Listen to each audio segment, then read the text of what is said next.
আলিপুরদুয়ার জেলার ভাটপাড়া চা বাগানে খাঁচাবন্দি চিতাবাঘ। রবিবার সকালে ভাটপাড়া চা বাগানে বন দপ্তরের পাতা খাঁচায় একটি চিতাবাঘ ধরা পড়ে। সকালে শ্রমিকরা বাগানের 15 নম্বর সেকশনে রাখা খাঁচার ভেতর চিতাবাঘটিকে দেখতে পান। খবর ছড়িয়ে পড়তেই ঘটনাস্থলে স্থানীয় মানুষের ভিড় জমে যায়।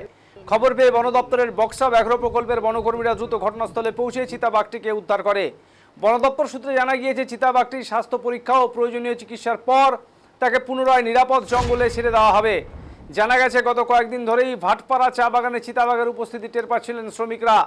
ফলে তাদের মধ্যে আতঙ্কের পরিবেশ তৈরি হয়েছিল। পরিস্থিতির কথা মাথায় রেখে বন দপ্তর এই এলাকায় একটি খাঁচা বসায়। অবশেষে এই খাঁচাতেই চিতাবাঘটি ধরা পড়ল। চিতাবাঘটি ধরা পড়ায় আপাতত স্বস্তির নিঃশ্বাস ফেলছেন চা বাগানের শ্রমিকরা। তবে তাদের আশঙ্কা, বাগান এলাকায় আরও চিতাবাঘ থাকতে পারে।